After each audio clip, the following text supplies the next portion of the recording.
workshop, and our workshop is, David, what you got this listed as, a workshop or? Budget workshop. Yes. Okay, don't say on this. To order, we have 4 items that we are going to discuss, this afternoon. At this time, we'll stand and we'll have the invocation by Commissioner Ford and the pledge to the U.S. flag.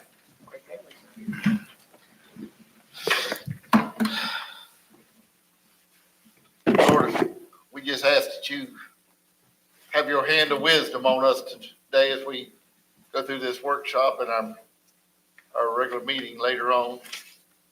Lord, we ask that you look out for everybody, all of our troops overseas and our first responders here at home.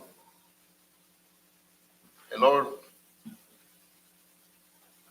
we ask that you find a cure for cancer. A good friend of mine, Mr. Bill Harry, his son passed away the day before yesterday from cancer. And we ask you to have your hand on this family for comfort through this trying time. And Lord, help us find a cure for this dreadful disease that so many people suffer with. And all these things we ask in your name. Amen. Amen. I pledge allegiance to the flag of the United States of America and to the republic for which it stands, one nation, under God, indivisible, with liberty and justice for all.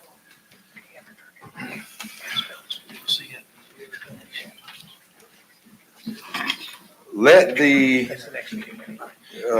point of the agenda, I want to move number 1 to number 4 and 4 to number 1. The county attorney is in court and he wanted to be here for the water recharge project. So at this time, David, we'll take number 4 now. All right. 4th of July fireworks. The Chamber of Commerce has indicated that they plan that this 4th of July is the last time that they will be doing the 4th of July fireworks. I've heard discussions among some people, including board members, about whether this is something the county would be interested in taking on or not taking on. Before we make it a budget item, I wanted to see what direction the board felt they wanted to go in. As you can see on the map in front of you, this is how it's currently done out at the fairgrounds. You can see where the fireworks are, the parking lot, the restrooms. If the board chose to consider this as part of the budget, again, it's not a decision, just whether you direct us to consider it as part of the budget. I'm recommending budgeting $50,000. My budget was based on $30,000 for the fireworks show, $5,000 for insurance, and $15,000 for miscellaneous expenses we just don't know about, including rental of the fairgrounds, traffic control, parking assistance. Joey, the executive director of the chamber, gave me the cost estimate below, which was $30,000 to $40,000 for fireworks, $1,500 for portable toilets, $1,000 for parking team, $500 for host venue, and $250 to $500 for marketing. So those are the ballpark. It's roughly just under $50,000 if the Board of County Commissioners chooses to take on the fireworks. Now, if you do, you could still ask the city contribute and ask others contribute. Or you could say, maybe we can find somebody else to do it and we'll just contribute money. But really, you just need a direction so we know how much to budget. David, we know there's not many people that come to Columbia County, put their head in the bed, just watch fireworks. But I think this is a task that the TDC could take on. But I think we don't have really no option. And I personally think that you're going to have some corporate sponsors step up, Joey and them, and of course, many years past JC's when I started. It'd be un-American for us not to be a part of this, you know. But is this something the TDC could take on as a project to seek other, you know, people to donate, if you want to say? I think, yeah, next year this time, the picture could change a little bit. I don't think that really matters with $50,000 because we should be under full construction at the fairgrounds by there, but that shouldn't affect us there. I mean, on the arena. So I personally have no problem with it whatsoever. It's just one of them things we need to work into the system, and hopefully, of corporate America come forth and make the burden a little bit less, but that's my opinion. The donation that we might can get toward the 4th of July fireworks, that would lessen the amount that the county would have to put in.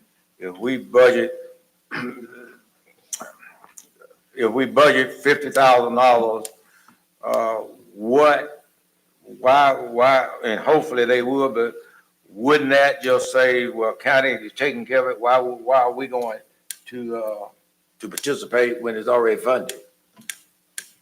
Is there a possibility of that happening? Well, yeah, the way the financial accounting system would work is you would budget the 50,000 and then any donations would come in as an offsetting revenue. So at the net expenses, it would be less than 50,000 to the taxpayers. But you're right, somebody could look at that and say, well, they've already budgeted 50. But if you sell sponsorships and Joey's here, the executive director of the chamber, he can certainly talk about it. Yes, Would you like to come up, Joey? You could sell sponsorships, naming rights, those types of things, and what they would get out of it then is advertising. will you give your name for the clerk, please? Yes, sir. Joey O'Hearn, O''H''ERN, the Chamber of Commerce. Happy to answer any questions. Joey, what type of donations do y'all have now, or do you? This year is the first year that we're strictly going by city and county funding, and then the other additional costs like parking, portable toilets, marketing, we're fronting those costs out of our own pocket. In the past, there's been a long-standing corporate sponsor who's kind of picked up the slack. They're reining in a lot of their community investment dollars and refocusing their initiatives, so we've not been able to rely on them this year. So strictly this year, it's the city and the county covering the cost of the fireworks. Y'all didn't even seek it, correct? Corporate sponsoring this past budget year, For the 2024 fireworks, correct? we reached out to our typical sponsor the same time we do every year, and they let us know they would not be able to do it at the rate they've always done it. Mhm. How much does the city usually contribute? The city's a little bit different than how you guys do it, so we request a total of $25,000 from the city. We carve out 15,000 of that and put towards the fireworks, and then other funds go to other projects downtown. But black and white, it's 15,000 from you guys and the $15,000 from the city. Is the city gonna do something? Have you talked to them? I've briefly only spoken to one council member to let him know that, hey, we are in the possibility of transitioning to the county handling fireworks. And their just comment was, is the county going to come ask us for the money for the fireworks? Or are you guys going to continue to ask us for that same amount of money? We will probably reduce our request for the city. Then I, of course, didn't want to speak on behalf of the county and say yes or no that the county would reach out to them. Well, I think that, in echoing off of Commissioner Murphy, that, I don't want this to be on, if the city do, we go ahead on and budget for it in our budget. And then anything that we get from the city or any other sponsor, that just deduct that from the $50,000, and then that gives the true amount that the county have to do. Go ahead on and budget for it, and then work towards reducing that amount through asking someone else. So I just want to make sure I understand. I didn't hear everything Commissioner Murphy said down there. Sorry about that. So what we're proposing is go ahead and budget $50,000, and if the city will come in and help, that would be Yes. good, and budget it just in case we have to. And also, Mr. Ford, turn this over to the TDC as a TDC project where they can seek out corporate sponsorships and what have you also. You know, they got plenty of time to go do something like that, in my opinion. But, there's, because in the years past, of course, we all remember Level Dix used to do his thing. Right. And Level pretty much paid for all of it anyway. But, I'm not saying that. Well, I thought I understood you to say that it could be a TDC project where they funded the money to. No. Okay. well, in a time that we're losing all of our American traditions, I'm with y'all. I want to just go ahead and budget. If we can get money, we get it. If we don't, we still have the fireworks. That's right. And can I just say, and that's why we're having this conversation. the chamber fully supports fireworks. We want it to happen. We've just seen the cost of fireworks continue to rise, and we don't want it to get to a point where all of a sudden it's not feasible for us to do it, and it's not happening. People comment that the fireworks cost is pretty high. I've had this conversation with David before. We use a licensed pyrotechnician. He's a trained professional. He handles the fireworks for numerous municipalities throughout North Florida. The chamber's been using him longer than I've even been a part of the chamber staff. He does a fantastic job. Of course, if you go out to bid, but our guy is a professional, handles everything, has been a joy to work with the last 4 or 5 years that I've been around. Okay. Well, Mr. Kraus, there's a general consensus on the board that, when you start preparing the flow budget, you put this in the budget, Okay. and then we'll work on reducing the amount that we have in there through corporate sponsorship and, the city donating also. Joey, before Is you, that fair enough? Okay. before you say that, I have, TDC and economic development. Mhm. Is the chamber working well with those two? I mean, is that cool?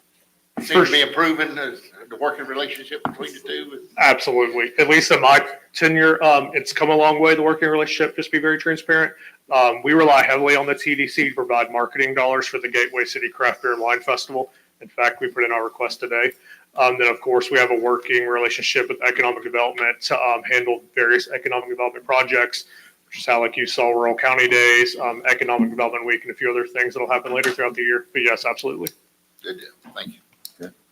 All right, thank you. Thank you. Chair, if I could, Joey, and you heard me say it before, but you know, what me and you and everybody that went to Rural Days last year seen, we need to really do, we want people to, when me and Rocky come home, we were bragging about Gadsden County. We wanted to brag about us.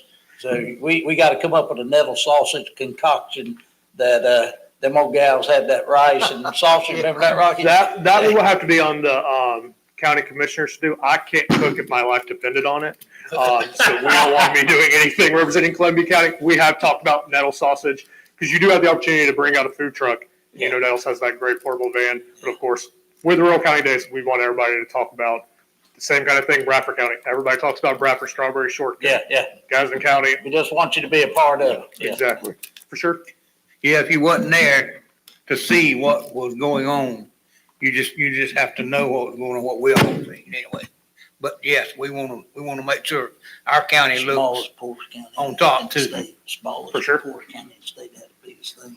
Well, I've talked to Mr. Nettles in the past. I know he's been battling some issues too, but he said it wouldn't be any problem at all to take they just need to know in advance and be able to prepare for it, to take they have a whole setup that they could bring to Tallahassee and do sausage, serve sausage over there. So, Billy do that too. yeah. For sure. All right, thank you. Thank you.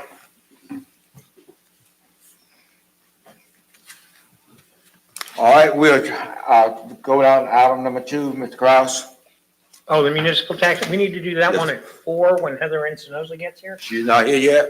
She won't get here till 4. Okay, all right, let's go to, Lake Shore Taxing Authority. I like this one. Mr. Kraus, you want to handle this? You want me to handle it? What you want to do? There's been a lot of conversations lately about what to do about the Lakeshore Hospital Authority, and what the county position is on the Lakeshore Hospital Authority. Whether we should work with the staff of the authority, the commissioners of the authority, or whether we should move forward and do a referendum. And I was asked to place it on the agenda, just so we can kind of see what direction the county would like to go in, whether they want to pursue something or not. Let me ask you a question. Is this us deciding the part about the building being taken over by Meridian, or, I mean, No. what are we, what all are we going to talk about? Here is what I know and what I hear and feedback from the community. We no longer have a Lake Shore Hospital. Right. It's been put out on the street. Nobody wanted it, since speaking. but we're still taxing on our ad valorem taxes when we send out our trim notice, Lakeshore Hospital Authority, the taxes is there. And one would say, well, do we still need that taxing authority? We know that the taxing authority is, one of the goals of the taxing authority, the Lakeshore Taxing Authority, is to take care of the indigent. We have to do that by statute. The Lakeshore Taxing Authority was created by the legislature, was asked to be created by citizens of Columbia County to the legislature, and they created this authority. If we no longer need the authority,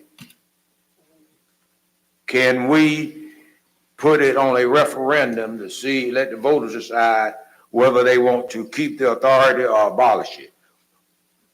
We can abolish it through a referendum. But if the voters say we want it abolished, then we send this back to the legislature and say the board did a referendum. The referendum stated that we abolished the Lakeshore Hospital Authority and asked our legislator to take it through the process in Washington to disband this authority. David, did I miss anything? No, not at all. We've worked well with the hospital authority in the past, but as the board knows, there was a point in time where we could not get the governor to appoint enough people to have even a meeting. Then the governor did appoint one more person, and then they couldn't have enough to make a decision because it was always a 2-2 tie. He still has never appointed a full authority board. We still have only 5 members on the authority board. So when you heard me mention indigent, I don't know how much, I hear different amounts of dollars that the Lakeshore Hospital Authority has. One would think that you would take that money and put it in a trust or whatever you can put it in, and to make money on the interest to take care of your indigent care, and then it does not cost the taxpayers any more money to take care of your indigent because you have that money invested and use the money that you receive from the investment to take care of indigent care. I think I heard the number the other day. There's only like 10 or 12 people right now that even I think 16. 16. Yeah. Yeah. So, I guess what we're talking about here is putting it on the ballot for the citizens of Columbia County to vote on a referendum to do away with Lakeshore Hospital Authority. And that's really the only way you can do it. Yeah, on we can. You gotta have the people decide. But let me ask you, how does that affect the Meridian situation? Do we have to figure that out first before when they vote to disband it? What are we gonna do with the hospital? Is that something the authority needs to make a decision on before let's say they vote to get rid of the authority? Is that something we do now, or do we do it after it's voted? Commissioner, if I may, I was appointed, served on this authority about 3 years before elected. And of course, I've reached out to Dale and you got to commend each and every person that's ever taken time to serve on this. Myself and Dr. Foreman, Dr. Khan, we had a great team, and it was a totally different story 9-10 years ago because we actually had clients. But along comes Obamacare, which replaced, I'm just going to say, technically, this responsibility. When the hospital authority, just like Ron said, the people asked for that authority to be established for these rural communities and what have you. But, times have changed. And that this is not a ploy to, there's nothing against us and the authority. I've talked to authority members, and by statute, we have got to make the recommendation if we desire to do so. And Robbie, to answer your question, Commissioner Hollingsworth, no, we're not even involved. That's their responsibility and, Okay. and we're here to support them. It's my understanding now that it sounds like there's I had lunch today with one of the Masonic members and, sounds like all that's fixing to be water under the bridge. They get their little check and they give them a deed and Meridian steps in and starts bringing an economic impact to the Yeah, community. yeah, I just, We won't have no part of that. That's not okay, all our. right, well, I've heard talk about it and what Mhm. Meridian, not Meridian, but 100 jobs for, we spend Yeah. a lot of money trying to get 100 jobs. That's right. That's Out right. there at that mega industrial park. This is zero money Zero, yeah. and we'll have 100 new jobs. To And me, you- that's important. And Robbie, I don't know what the total makeup is here to it. Dale's there and I ain't gonna put him on the spot like I normally do, but everybody's doing what they're supposed to do, but everyone on this board, I can attest to you, has got a call, why'd you shut the hospital down? Well, when I was on the hospital authority, I sat down with CHS, they were a large operation, not what AGH is, but you just gotta look at it the way it's dollars and cents. There's nobody can go over there tomorrow and open up that hospital and make That's a penny. right. It's impossible, guarantee you. Now, all these little clinics and dreams and this, that, and another, there's possibilities. There's some negotiation right now to possibly bring another medical clinic over there, and that's great. Yeah, that's not what we're here to try to do, but at the current time, the board that sits there now and previous boards, they were definitely smart enough to, and I think they were a good diligent of the dollar, that they have not levied tax, I think, in 3 years, Dale. 3. So, we paid zero tax on that, but there is some, I hear $20 odd million sitting there. And, but the indigent service that's out there, you got to commend the hospital that's sitting here, but they're actually in the black and they're serving every indigent in the world that wants to walk through them doors. They can't stop, so, but, and I don't know what the future holds, but I think it's time that, in my opinion, being a past board member, I think it's time that the taxpayers should make a decision. It's their operation. Well, what we know, whatever happens, there's not gonna be a hospital there anymore. No, No, no. There- It's really the best thing. I mean, I think Meridian's going to spend, 15 million? There's no hospitals coming in and spending $15 million on that building. No. So Meridian is really stepping $15 up. million probably wouldn't even tote you a month and a half in operating the hospital, Yeah. if that. And we also know that the Affordable Care Act, or Obamacare, as we should call it, Mhm. most people refer to it as that. Healthcare is available to anyone now that wants healthcare. Yeah. It's based strictly on your income, so I understand the need to probably address this at some point, and now's as good a time as any. We got elections, so. Rocky Dale educated me the other day on the success of the Palms Medical. We're pretty darn fortunate to have that operation right here in Columbia County. I mean, and since me and him talked, I've made a couple of calls.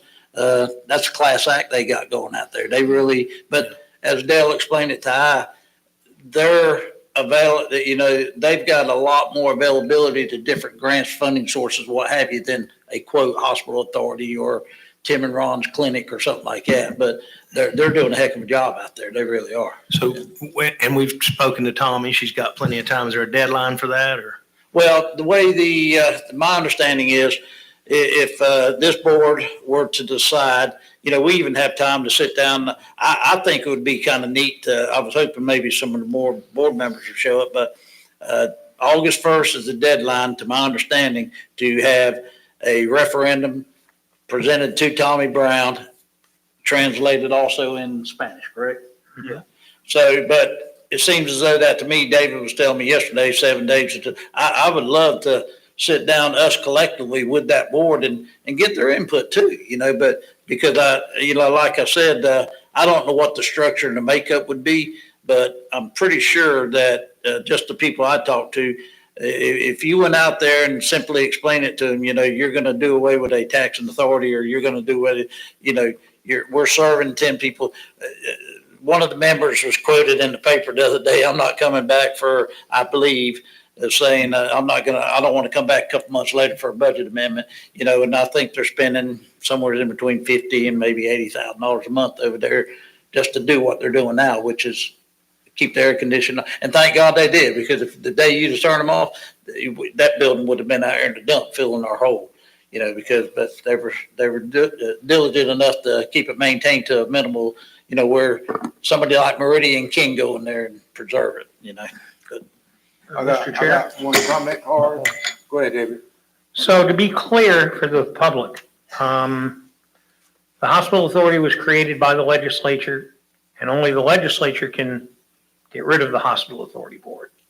All we can do, if the board chooses to, is because it's a workshop and you don't take a vote, you would direct the county attorney to prepare something for the second meeting in July, to ask for a referendum to be put on the November ballot. And like Commissioner Murphy was saying, you could also then meet with the hospital authority board if you chose to, between then and the second meeting in July. But if the board chose to pursue this, you would just be putting a referendum on the ballot in November. Got one comment card. Come on, sir. I'll say while he's coming up, let's make sure whoever writes that, it's not like these amendments we have. Something real simple that people understand, because they write those amendments where you don't know if you're coming or going, That's one of them slash. I don't even understand some of those amendments on those things. But the hospital authority board will continue to be the hospital authority board up until some I'm point Sean that the Holmgren. legislature would take action. Okay. So if they made a contract with Meridian or with anybody else, they have that legal right to do so. We would not be affecting that. Yes, sir. Commissioners, thank you for giving me time to speak. I live across the street from the hospital. I live next door to the foundation office for the college, which is right on Lake DeSoto. So I can walk a half a block and I can be at the front entrance of this facility that we're talking about tonight, in addition to the hospital authority. We're talking about the hospital and a deal going on with Meridian Behavioral Health, which I'm opposed to. And I'm asking you to consider putting in an injunction or asking your county attorney to look into stopping the action that's being taken on July the 1st. All due respect to Dale and to the past board members who are doing their best to navigate a difficult financial, ethical, moral, and legal responsibility to provide health care to people who couldn't afford it in rural areas. And that was the goal of this original corporation that was set up, and this authority that was set up by the legislature, which is appointed by the governor, and that's your point of contact. I'm asking you to contact the governor and say they're operating illegally. They don't have the right to dispense with the real estate right now because they don't have a licensed physician on the board, which is part of the charter of that organization. It says there has to be a licensed physician helping to make the decisions that benefit the health care in rural America. And by no fault of Dale or any of the board members that are involved, they lost the hospital, the practicing physicians, and the people who would put their name on the plate and say, this is going to benefit healthcare in rural America. So I'm telling you, the charter provisions, the reasons that they survived for 50 years was to provide healthcare advice to this district, and there's no doctor doing that. In addition, it's been a hot potato. It's been a political potato. It's costing them $500,000, $700,000 a year. You can cut me off whenever you want, but it's costing them $700,000 a year, whatever it is. I don't know the numbers. I'm much less qualified than any of you to talk about this, and Dale should be talking about it. But the thing is, there's so much cost involved in keeping a hot potato that the board, who is not governed by anyone with a medical degree, is now saying, we don't know what to do. We're fraught. We obviously can't take our endowment of $10 million or 14, whatever the numbers are. Again, I'm ill-equipped to give you facts. Dale's here. But the numbers that they have, the $14 million, I'm sorry? I say, you're 3 minutes up, wrap it up. So what I'm saying is that letting a maximum security facility come in with razor barbed wire around the outside so they can have a DOC contract, provide the funds that are necessary to operate a mental health lockup facility in a center of your downtown business district is not healthy for your property values and for your redevelopment. It should be used, if they can't find a medical provider, they should turn that over, or you should turn it over once you get the assets, turn that hospital over to a developer who could put a mixed use facility in where they had condos and medical offices in the bottom, and you would get a lot more tax base and you'd get a lot more bang for your buck in redeveloping Columbia County that way than letting them put 100 jobs of people who are restraining violent, criminal-minded people who've been locked up and are being exported from elsewhere. Thank you. Thank you, sir. Thank you. God bless you all. Yes, sir. Dale, you got anything you want to add to this, or have a conversation with this board about with the direction we want to head into? I just want to ask a question before we get started. That's the first I've heard about any prison being there. Well, I'm not aware of that either, Commissioner. Now, I will say that over the past week or two, I've heard that a lot. I don't really know the source of that, but I personally have no knowledge of that. Well, I will say they send people, because I experienced it a lot, not me, but Yeah. people that are at the jail that have had, like, maybe threatened to kill themselves, they are sent to Meridian for observation and, you know, they have to go to, you know, and be talked to. And then they are usually let go within, 24 to 72 hours. But that's the only jail or prison contract I know that's. Well, we with obviously Meridian. intend to ask and get clarification regarding that. You had- I do know now Meridian is like most any other hospital. If DOC has an inmate and they are in need of treatment, they send them there. But just like they send somebody with an appendectomy or needing an appendectomy, they send a guard with them, and the guard is with them until they're released. Yeah, they had DOC inmates going at Lake Shore. I mean, But just prior to the hospital authority's last meeting, there was an awful lot of discussion, questions being asked about, it becoming somewhat more of a prison-like compound. I have no knowledge of that. Obviously, we'll make some inquiries prior to their next trustee meeting.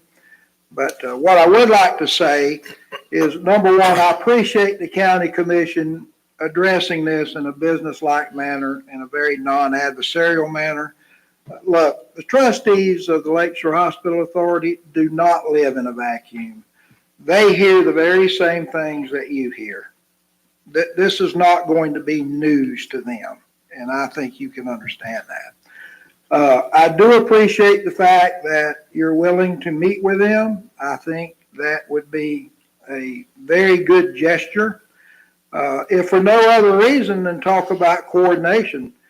As far as my understanding goes, what you said about the process is the way I understand it. So technically speaking, that if the public should decide that the authority no longer provides a benefit to the citizens, And should you petition your legislative delegation and they should decide to take it up, you're still probably looking at July of 2025 before that officially becomes law. There's a lot of decisions that are going to be made well before then. In fact, it'll be made well before that August 1st, that November ballot. So I think it's in both parties' interest to meet and talk about, what you're hearing. I think you did a very good job. I appreciate Sean. Sean, thank you for being very diplomatic with your comments. It's nice not to have to get up and defend, argument. People are entitled to their opinion, and I appreciate it when they state it very civilly. So, Dale, I had the question asked to me yesterday. The the Hospital Authority Board, they don't get any money for this position, right? Do they get paid anything to build this? no, I didn't think. no, hospital authority members are non-paid. They're paid by they are appointed by the governor. That was the way the initial special act was set up. The special act has been amended several times since it was originally enacted. It pretty much is standard in terms of the way it works. There's a little bit of difference in the way we do business as opposed to you, just because that's the law on special districts. But they have been faced with a lot of challenges and making a lot of hard decisions. Well, look, starting with COVID, and these are just the facts. You start with COVID, you had to deal with COVID. Then, of course, you lost your tenant, which was the hospital operating entity, which was CHS. Then you had a board that did not have enough appointments in order to create a quorum. And that, of course, was the period of time that you were asked to take it over as a receiver. So when you add all of that up, that's a substantial period of time. Then you deduct that from the 3 years. And of course, in that remaining time, I think they vetted 23 different potential applicants for those buildings. Now, I can tell you this based on the legal opinions received. You heard Sean mention, hey, this would be a good building to maybe use first floor for medical services and the second, third, and fourth floor for apartments. Well, if somebody were to come today and ask the authority to do that, I don't think legally that the authority could allow that to happen. So they do have limitations and restrictions on those assets because of the reason the money was taxed to begin with. They do have about $20 million round numbers. Just about every bit of that is invested in U.S. Treasuries. It does pretty well with its interest income. Got to remember now, while CHS left, they did prepay the remainder of their lease. So $7.5 million of that $20 million come from the prepayment of the lease. They didn't just walk away and say, I'm through, and leave. $7.5 million was paid to prepay the lease. That is the money that is used to pay for the upkeep, maintenance of the buildings, pay the staff, et cetera, along with, the interest derived from it.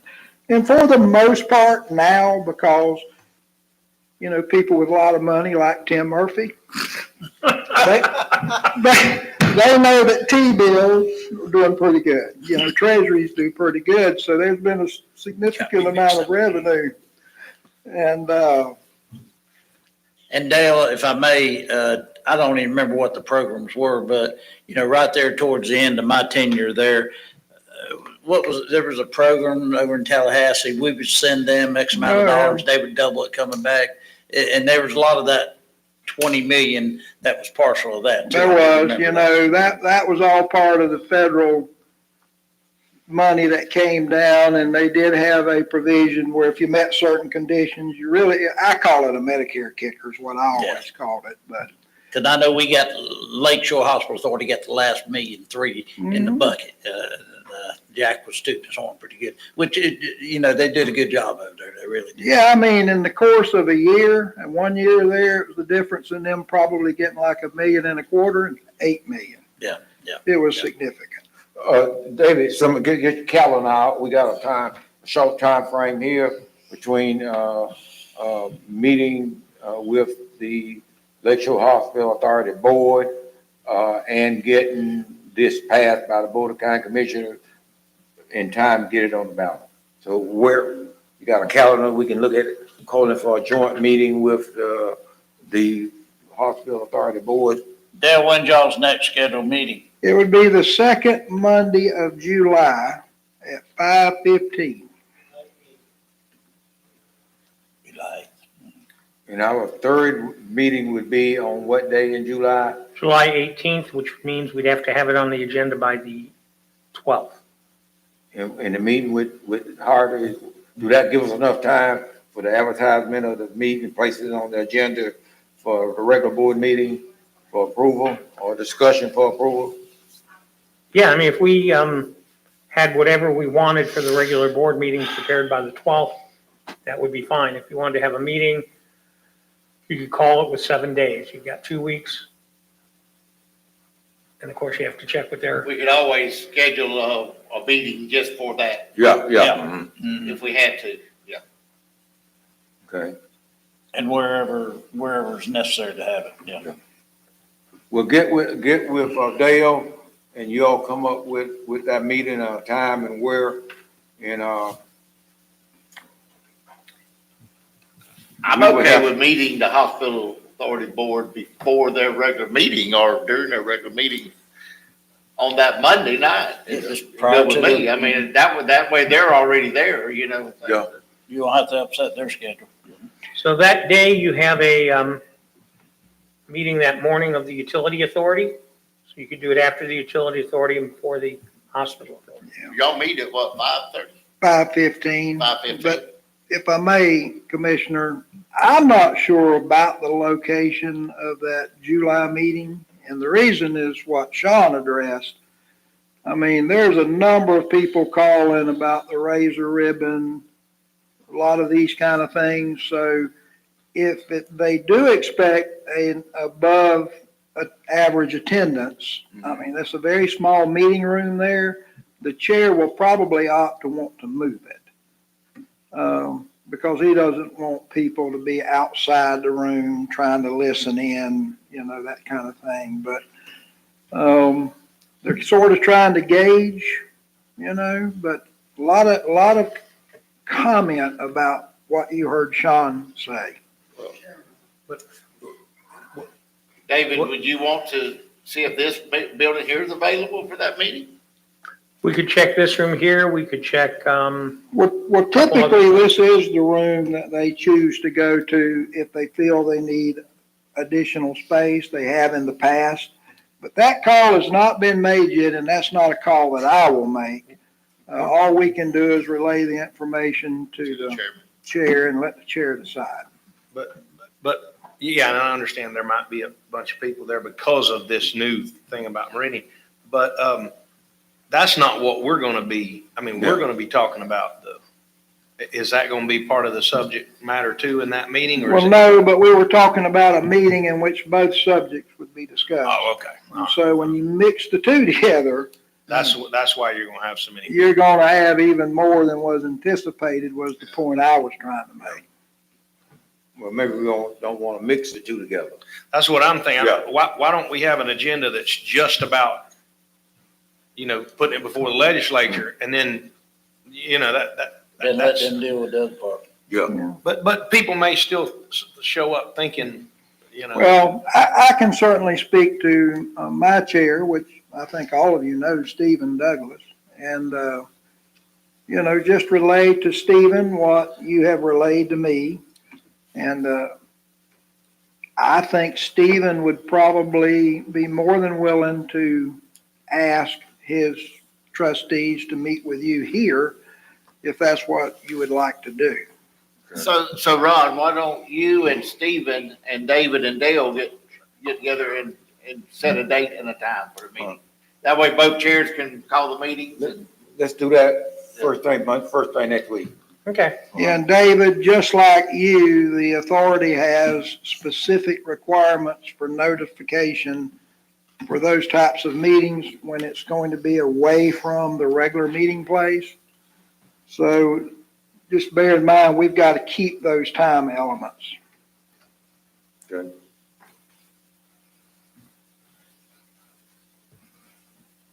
Okay. Is that the wishes of the board? Yes. I'm good with that. So are we Yeah, gonna thank have both subjects at this one meeting? That'll be determined with the. Oh, okay, yeah. Because a lot of times when you're not talking about one thing, people will show up, I mean, we've had that happen here, where we didn't even have the thing on the agenda and people are come talking about it, but. I guess Well, you can have them both. again, I appreciate the manner in which you addressed it. I appreciate the fact that you're willing to meet with the trustees. Again, they've heard everything you've heard, trust me, probably more. And so I don't think a lot of this discussion will be of surprise to them. And I think they're more than willing to tell you what they envision as far as that campus. We can certainly tell you where we think we're at, what we think will happen. Progress has been made, but there's a lot of things that, nobody has a crystal ball, so. But like you said a while ago, there's a lot of time going between now and then, when it would actually take place, if it does take place. A lot of those decisions are already going to be made. Well, and there are hospital districts across the state that over the years have just basically repurposed themselves. Now, that's through a legislative act. Y'all may get to talking and find, hey, the real problem here is the original charge of the authority has changed. Yeah. And there are other items now that maybe are better suited for that. I don't know, and I'm not suggesting that. I'm just saying that has happened in other areas. Well, Dale, you're exactly right, because once it gets to the legislature, who knows what's gonna bloom up, Yeah. and so if it does fail, for lack of better words, at least this is gonna be exposed to to turn it into something that is beneficial to the Yeah. community and what have you, so. Let me ask you, Dale, let's just say that we are never able to repurpose that building. In other words, Meridian drops out, everything's gone, and then we do take it to the legislature and they say, all right, dissolve it. What happens then? What are we the county responsible for what, the demolition or, what would happen there? Well, Probably. look, a lot of this is just opinion, okay? Right. I would say that if for some reason Meridian did not take title to the hospital's coming down. Right. I don't think anybody over there on that board of trustees is going to continue to pay the overhead to keep the building in an occupiable state, simply because of what you just discussed earlier. I mean, it's an $11 to $15 million fix, and there just aren't many people lined up willing to spend that kind of money. So I think the building will be gone, is what I think.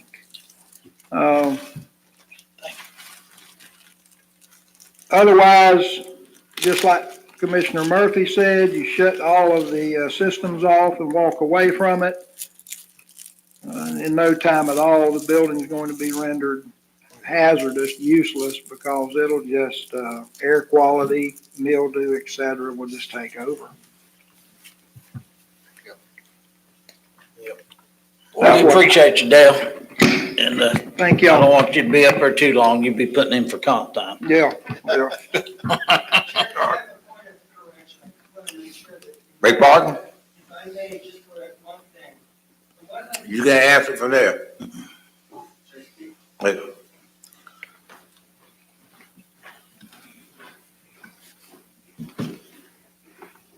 Thank you. It just sounded like you thought it was hearsay what was going on, and this is from the new mayor. So if anybody wants to know where the thoughts came from that I was describing, talk to Noah Walker. And I would just, since he's going to be the new mayor, maybe invite him into your discussions, because he's going to be intimately involved over the next year with the rest of your dealings. So that's where all of the things that I said tonight came from. Thank you. Thank you, Dale. Thank you. Appreciate it. Thank you, Dale. I don't see Heather yet. We can go ahead and start with the water recharge project. Joel's still held up in hearings, saying they took longer than expected, so we can just go ahead and start. Okay.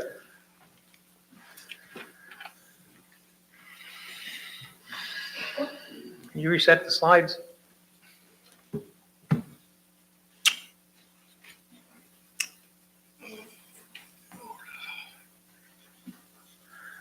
So water recharge, in a nutshell, I know I've told this to the board before.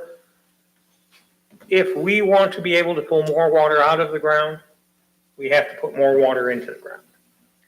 We've talked with the district now for a couple of years about everyone recognizing the fact that we need water recharge and have never been able to come up with concrete projects that would actually do recharge or provide results. So there are two locations that we have sort of been talking about, and I have the district here that can do a little brief presentation.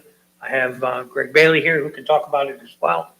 The first one is Kirby Pit, and as you can see from the drawing of Kirby Pit area, you can see exactly where the water flows off the Itchituttony Trace. It is a natural stream bed, if you will, from prehistoric times, and you guys know that better than I do. You're doing some stormwater improvements up off the right in high dry acres, but water flows normally to Kirby Pit. Kirby Pit then eventually flows to the Itchituttony. If you can put more water into that area, it will impact the rivers directly. Obviously, for recharge to count, you have to put more water in than is currently going in there. The second one that we've talked about is the possibility of the Hill property off Country Club Road. You can see on this drawing from the Water Management District where the existing dam is and where they're talking about possibly building an alternate water outfall. So instead of flowing through the current creek in front of Mr. Hill's property, it would divert it down south by where our park is. And that would allow you then to build a large retention pond, large retention swamp, large retention basin that could possibly hold more rainwater, more stormwater that could be gradually leaked into Alligator Lake and into the sinkhole and ultimately recharge the aquifer. Here's kind of the way the water flows according to the LiDAR maps. At this point in time, I'd like to turn it over to the district representatives to kind of give an idea of how they think this would work.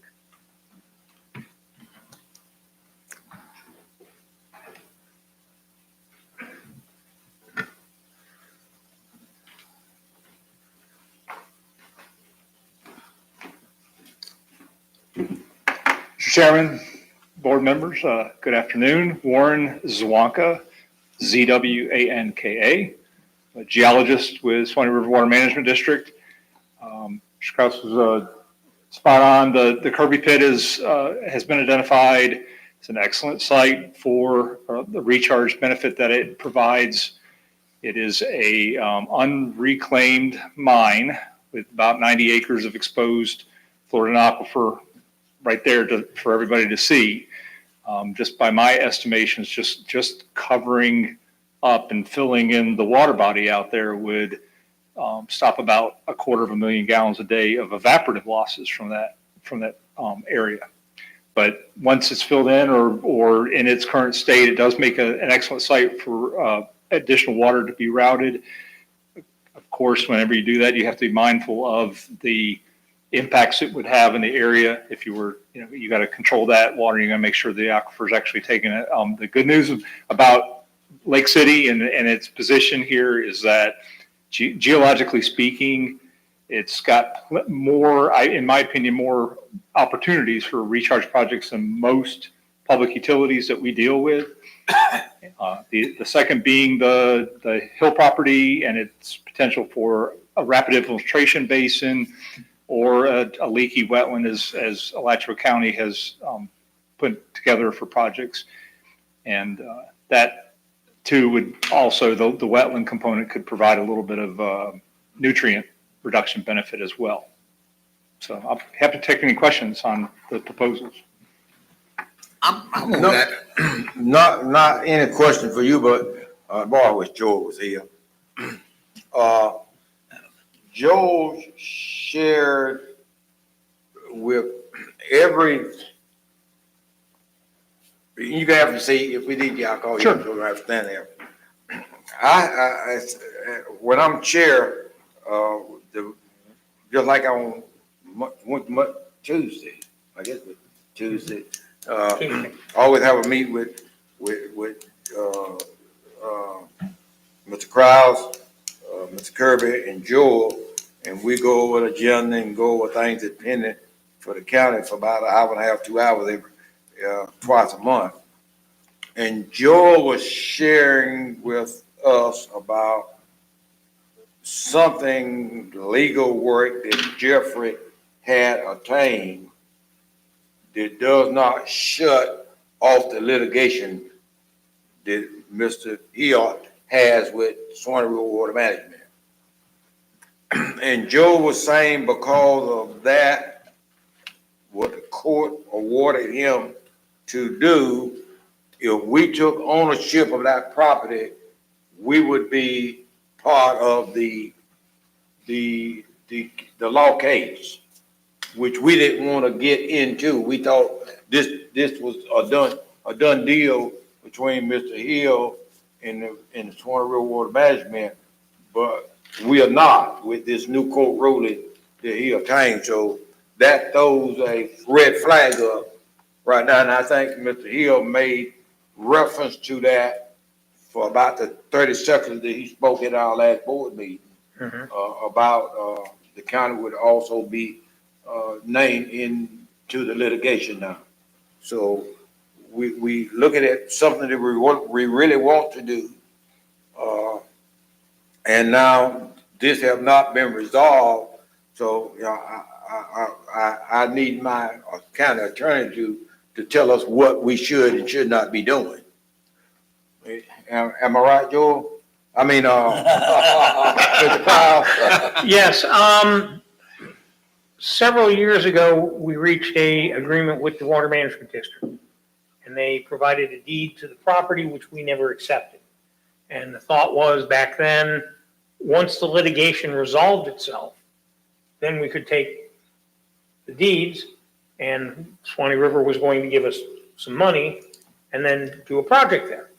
And any land that we did not use, there was discussion of whether we would give it back to Mr. Hill. But recently, like I said, due to court actions, the litigation is back. It's still an appeal. So obviously, if you do take action to take the property, that makes you the litigant. And one thing to always keep in mind too, I mean, the map tells the story, you know, and I'm like Ron, you know, Jeffrey, I think was pretty straight to the point, and I understood him wholeheartedly. But you got Mr. Lovett, you got Mr. John Russell. Swanee River never talked about them. And I know what Mr. Lovett's action's fixing to be. And so, you know, it's a no-brainer for me. It's their headache, let them keep, you know, in respect, you know, nothing against Swanee River. It's just a point that we can't afford. We got too many dogs in this race. We don't have the money to put into it. For nothing. And this issue came back up before the board a few months ago because the district wanted to know, are we going to proceed or not proceed? Yeah.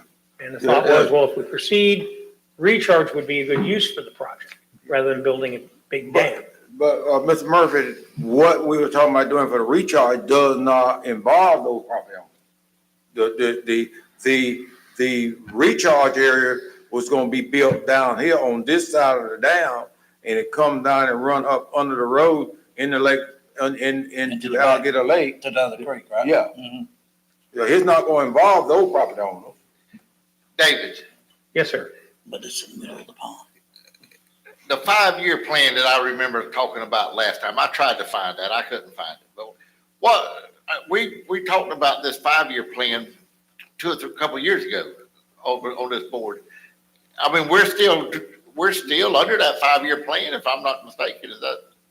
So the district hired a firm. They came up with 5 or 6, I think 6 alternative proposals. Is that correct? And those are the ones that you're talking about. Here are the 3 or the 6 options you could take. And we kind of looked at, whether it's to build a high dam and put back a big lake, whether it was to put a low dam in and not have so much risk to it. And then when we were discussing this last time, we were down to 1 or 2 different options. And Commissioner Williams brought up, well, what if we put in a swamp for water recharge? Maybe we wouldn't have to have the dam or have the dam that's so high that it costs us, because we don't know what it was going to cost to manage, maintain, and build a dam. And we were very uncomfortable with not knowing what our costs were going to be. Right. So those options are still out there. The district still has dedicated a certain amount of money for this project. I believe it was about $150,000. But the question really becomes, at the end of the day, does the board want to pursue these options or walk away? I, for one, And again, this is just a workshop. yeah, and I, for one, I mean, right now, we don't have a dog in this fight. And I think we probably need to stay that way until this is over with, myself. Well, Joel, I try to be you, but I don't know what I can say. He mistaken David for you. Explain it the way you explained it to us during our meeting, Okay, Tuesday. yeah, so, Mr. Hill came and spoke to y'all, I think last meeting, maybe the meeting before, and he was very blunt with the board. And there's something to be said for that, right? He told you, if you get involved in this, you will be adverse to me. The reason you need to understand what that means is it's the same reason I didn't accept the deed from the district in the first place. Once you own that property, or once you have what's called color of title, you become a defendant in any action relating to that quality of that title. If you're looking at projects from a cost perspective, you need to factor in that cost. There's a monetary cost, and there's also just a practical cost. If that issue is not resolved to the satisfaction of any court who says, hey, I've got that under my jurisdiction, we're not building anything anyway. So it was important to me in talking to Commissioner Williams during agenda review that as part of this workshop, you understand that, whatever you might think of this project, it does have those challenges. Did I cover all of it, Commissioner? I think that's what you and I talked about. Okay. Commissioner Williams was saying that, I guess, Mr. Hill won some suit the other day that changed it. He's had an appeal reinstated. I'm an adverse party in that appeal, so I'm not going to comment it before that, but the appeal was reinstated by the 11th Circuit Court of Appeals. So it's back before them where they previously dismissed it. So the litigation continues. Correct. Okay, so basically that give him a continuance on the. It leaves the door open, certainly, and again, it's my job to advise the board, there's a legal risk there. Because once something gets in front of the judge, the outcome can't be guaranteed. Any lawyer who tells you can guarantee what a judge is going to do either isn't very good at what he's doing or is not telling you the truth, because you can never guarantee what a judge will do. So you heard it from the horse's mouth now. Well, we don't need something that's gonna cost us money. We sure don't need that. And this recharge area that y'all talking about, I'm not really getting exactly what you're talking about, recharge, if you're gonna dig a ditch from that pond or whatever it is. No, it wouldn't be that pond. On your map right there. You talking about getting more of that land and make a recharge area below that dam? All of this property inside here is Mr. Hill's property. Right. Now it's Swanville Water Management. Yeah. Here is the county's property Yeah. right here. You come in here and take part of this property right here, do away with the dam. No Yeah. longer have a dam, you have probably 3 or 4 foot wall on the dam there. It won't be something that's little maintenance it goes there. Come in here and dredge out this area in here where it can hold water in this area. When it get a certain height, it flows up on the old Country Cloud Road under that big cover right there on the county property on in the big lake. Well, I thought that's what this dam was doing now, was holding the water there, if it was cut off where to hold the water. No, the problem was doing away with the dam. Instead of having a dam, Well, you're just creating another dam. What I'm thinking. No, well, in a sense you are, but a less expensive one. A lot lower. A lot lower. So maybe it wouldn't be a In other words, lake. you're gonna have a It swamp would just be a instead of a wetland. lake. A swamp instead of a lake. That's pretty- Yeah, but then we're gonna have to upkeep that, right? Yeah, but you gonna want Columbia County to grow, and you got to find a way to put recharge Yeah. back in the aquifer, We're and gonna this do is it. the way to do so, We're gonna do it unless you somewhere. shut down the growth of Columbia County. Yeah, you're gonna do recharge somewhere. And You it's gotta do gonna it cost somewhere. money wherever you do it. But go up down top of the hill on the other side and dig a big hole and you'll have water in the hole and it'll drown out and drain right into the water.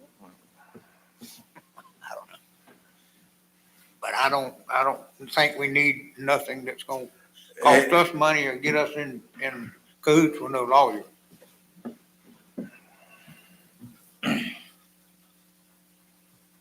So what are you looking for? I mean, you're looking for the direction from us, correct? Right, Greg, if you'd like to step up a second.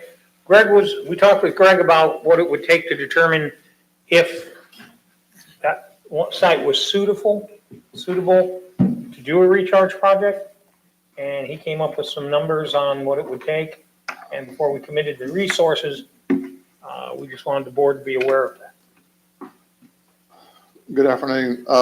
I would like to just start by just reminding the board here, we got recharge and then you've got this property issue.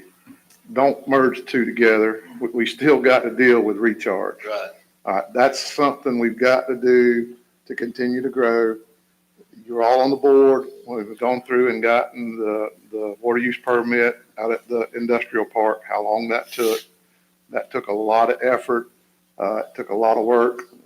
Some of the stuff that we got credit for to be able to make that work was a drainage well out at Harris Lake, along with some other things. But it was a very difficult task to get through. You're not in this alone. This is, I've talked to the district personnel. To me, it's not a Columbia County problem. It's not a Lake City problem. It's not a Swanee River problem. We're running into this everywhere. I cannot pick up an engineering journal any day of the week that we get that I don't see an article about recharging and trying to maintain our aquifers across the whole United States. So it's not something new to just this part of the world. I did ask the district, and I don't know if Leroy has had a chance to look at it, but another option you got here, in about 1999, the district paid us to go out and plug a well that was out there on the original farm out there in the middle of that lake. It was a 16-inch drainage well that we went out. Jimmy Boone with CA Boone Construction assisted in that. Hall's Pump and Well did the actual plugging of it. At the time, wells were kind of a bad thing. Now we know that these drainage wells we need to try to maintain because they do help us out.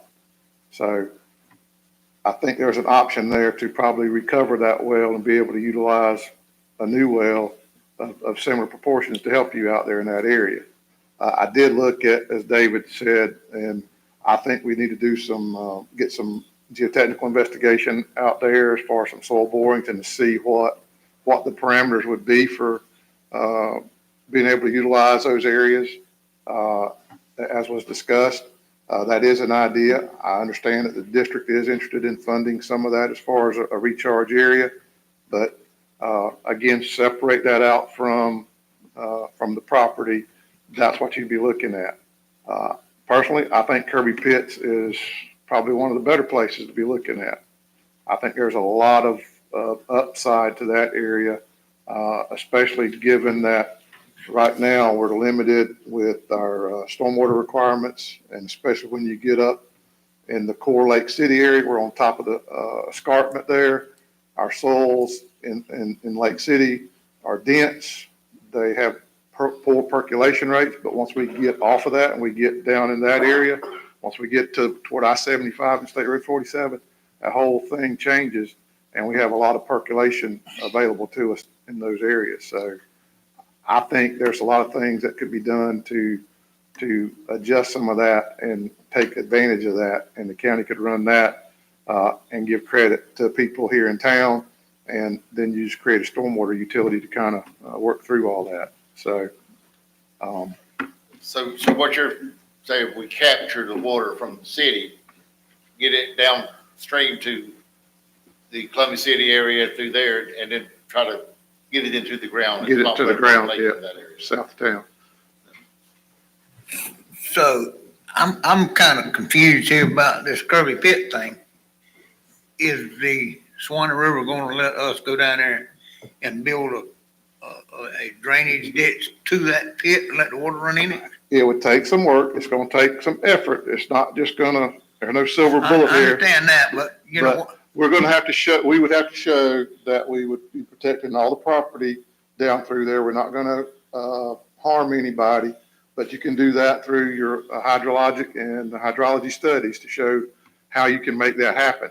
Could there be some structures that may need to be improved? Possibly, but we'll have, until you go through all that, you won't know. But that is, that appears to be an option that we could be doing. well, I know if I'm not wrong, they won't let you go dig anything and drain water into the lake. So I just don't understand draining water into that water that's going in the aquifers out there. We're gonna have to make sure that we don't put any contaminated water down there. So, but there's land available between us and there to be able to handle that. The county's dug a pretty large pond over here next to the air park. Yeah. Similar situation where we're capturing that water and then we're bleeding it back off. They're fixing to dig some bigger ponds or some ponds on 247 right there. The state and the county's got. property right there for That's it. another project that the county and I believe the Water Management District is And that- supporting that part of water's that gonna as well. Just keep going downstream. I mean, it's. So that's all part of Cannon Creek, yes, Right. sir. Yeah. We have Cannon Creek that starts here in the core part of Lake City. We got Clay Hole that starts here where we're talking about now. Road. And then they come together just south of the interstate. You get a little bit further east and south, then we got Rose Creek comes into that, and it comes in at Columbia City, and they all merge together. Well, I mean, you understand what I'm talking about. I'm saying if they go out there and dig a canal from wherever that subdivision is out there, run it down there to Kirby Pit, is that what you're talking about to get the water to go there? I'm talking about utilizing our current Cannon Creek, Clay Hole Creek, Rose Creek drainage paths that we have, and just make sure that we evaluate those. And if there's infrastructure or something that needs to be improved here and there, so that we protect the property owners along those paths. Yeah. But be able to get that water down there to that. Okay, I understand that. Any other question for Greg? Thank you, Greg. Yes, sir.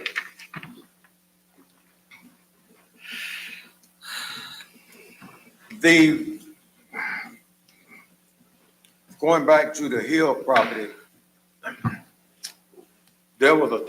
with me, there was a twofold, procedure. We could do something to, if we took clear ownership of the property, then, we could do a twofold, project there with the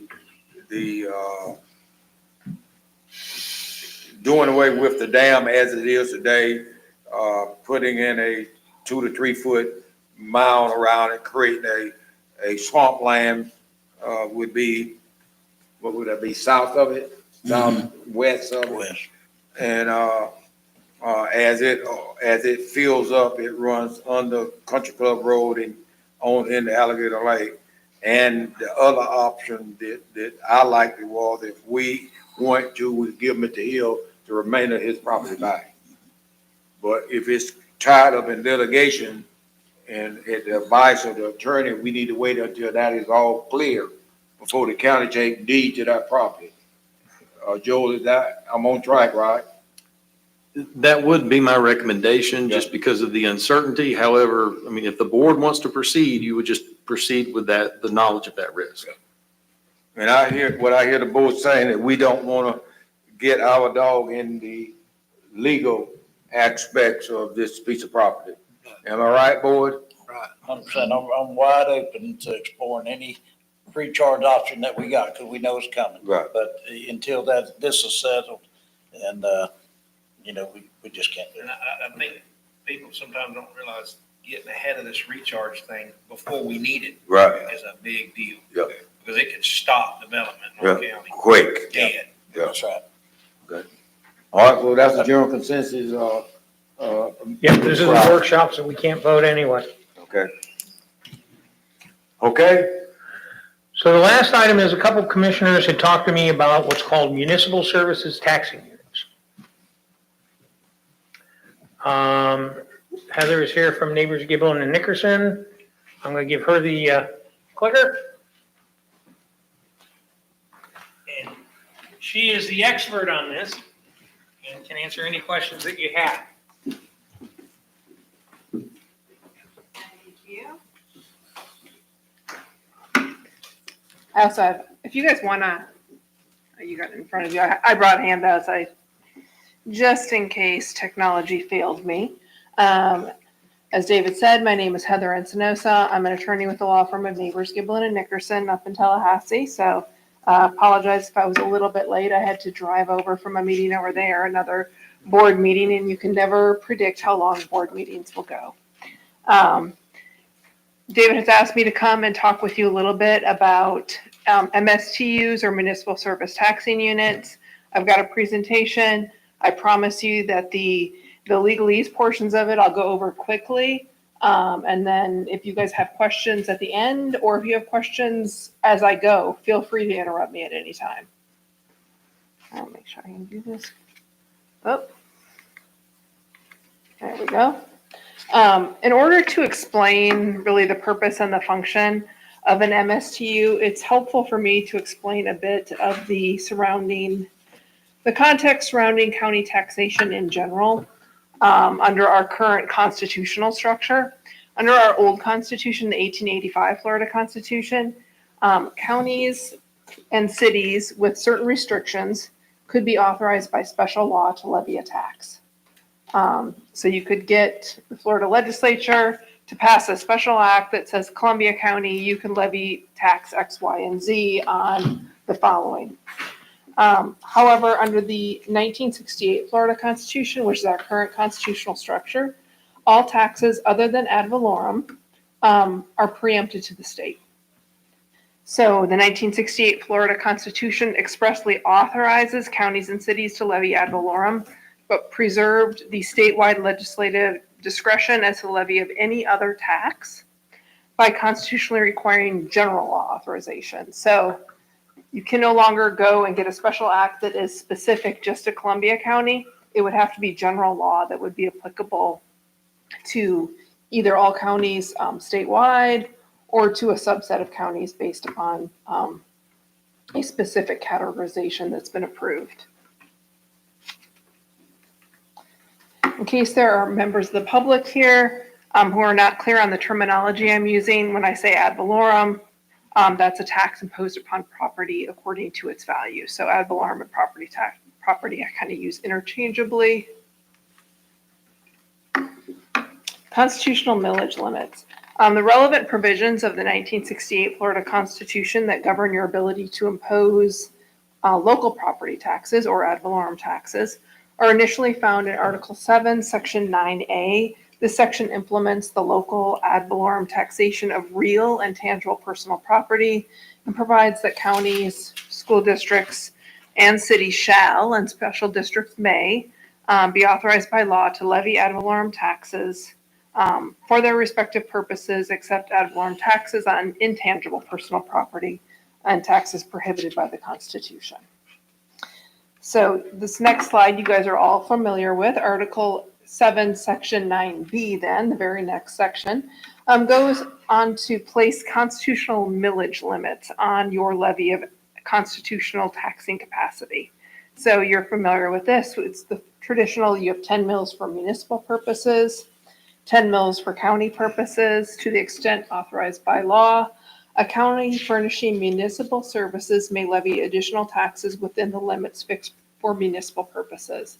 And that's what we're really here to talk about today, is that special provision. Special districts then may levy millage if it's authorized and approved by referendum. And then there's another sort of infrequently used taxation rule there, and that is the 10 mills for county purposes and 10 mills for municipal purposes can be exceeded if approved by electors for 2 years, for up to 2 years for general governmental purposes and for the payment of bonds. And I'm going to ask you to remember that provision that I just mentioned to you, that to the extent authorized by law, a county furnishing municipal services may levy additional taxes within the limits fixed for municipal purposes. Because in a minute or two, we're going to get into that in a lot more detail. In addition, and notwithstanding the direction of that Article 7, Section 9A that we went into a couple slides ago, that says that counties and cities and school districts shall be authorized by law to levy taxes, the legislature has adopted certain statutory maximum millage rates in Section 200.065 Florida statutes.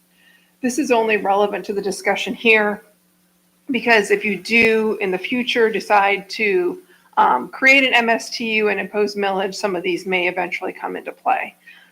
This statutory section has imposed millage revenue limitations on the county and cities constitutionally granted millage caps. And these will apply to your aggregate county millage and also including any dependent district millage that may be authorized and any MSTU millage that you may pursue in the future. And essentially what this statutory section says is that a county levying millage through your trim process, as you do each year, is limited to your rollback rate, which you're all familiar with, adjusted by the change in per capita Florida personal income, unless approved by either a supermajority vote, if you're going to go up to 110% of that rollback rate, or a unanimous vote if you're going to go over that 110% limit. So the general rule for the levy of millage is that the question of benefits and unlawful burdens do not arise when your property tax is uniform, when it's levied for a public purpose, and it's within the power of the Florida legislature to prescribe. This is why under our current law in the state of Florida, you can create an MSTU for law enforcement, for example, because I know that's sort of the topic of du jour. But you cannot fund law enforcement through a special assessment, which is what you have in place for fire and for solid waste, for example. Because special assessments must provide a special benefit to property. And as the Florida Supreme Court noted in the Lake County case, which is cited up there on the slide, services such as general law enforcement activities, the provision of courts, and indigent, was there a question? Did I miss one? Oh, sorry. And indigent health care. These are functions required for an organized society. However, unlike fire protection services, those services provide no direct special benefit to real property. Therefore, these services cannot be the subject of a special assessment because there is no logical relationship between the service provided and the benefit to property. The court in that case went on to explain those types of services provide benefit to people, but do not satisfy the requisite benefit to properties to support a special assessment. That's why MSTUs and millage are particularly useful when you're talking about funding these law enforcement services and some of these other services that don't necessarily meet the property benefit test. So this leads us to the topic of municipal service taxing units, or MSTUs as they are often called. With regard to a county providing municipal services and utilizing that second 10 mills for municipal purposes, Section 125.011Q of Florida statutes, which is sort of the omnibus home rule statute for counties to look at, includes an enumerated county power to create municipal service taxing units. An MSTU is not a special district. Referendum approval for that millage is not required like it is for a special district. It is purely a mechanism by which a county can fund a particular service from a levy of ad valorem millage that doesn't necessarily have to be countywide. It may be countywide, but it does not have to be. Within all or any portion of the unincorporated areas, it's a tax equity tool that's available to this board to place the burden of ad valorem taxes upon a geographic area that could be less than countywide to fund a particular service or a particular facility without the requirement of a referendum. In terms of function and accountability, it is really no different than any other revenue source that you appropriate through your budget, and it is imposed through your TRIM process. There are a number of specific municipal services and facilities called out in section 125.011Q that are eligible to be the subject of an MSTU, and this specifically includes law enforcement. I would also note that this enumerated list here up on the screen is not exhaustive. The legislature in 125.01 makes that clear. But it's important to keep in mind that if you create an MSTU as a taxing unit and you levy millage within that MSTU, then the monies generated there must be used to provide the defined service or facilities within that area. And the total municipal millage levied on any one parcel for municipal purposes cannot exceed 10 mils. And I'll talk about why that's important on the very next slide. Question. Yes, Go back to that, flip back. there you go. On the flower station, you're saying that fire protection, law enforcement, and so forth and so on, could be, part of a MSTU? Yes, All right. If it is, do you have to roll back that portion that you collect on a MSTU off the millage rate where ad valorem taxes generate the millage rate? you do not have to. That would Would be you a be- policy decision that you could make. Mr. Chair, Oh, I'm sorry, go ahead. But on the MSTU, that wouldn't be imposed within the city of Lake City though, would it? Not It could unless. not be, right? That is, next slide. I'll get to that in just 2 seconds. So, Mr. Chair, real quick. The board did adopt an MSTU for the industrial park to provide municipal services in the North Florida Mega Industrial Park. And those would pay for those municipal services, Yeah. separate from anything the county does, But- out of its general fund. But I understand that we did when a person moves in an industrial park, they have to pay MSTU. And that would pay for the roads, the streets, the Right. water and sewer, whatever maintenance costs we have. But that is not being paid for ad valorem taxes. That's a special taxing district within the North Industrial Park. It would be a municipal taxing use of an MSTU. So it's not a special district. It is an MSTU that you can charge up to 10 mils of municipal services. But we're doing that so it does not cost the other citizens of Columbia County for the maintenance of that industrial park.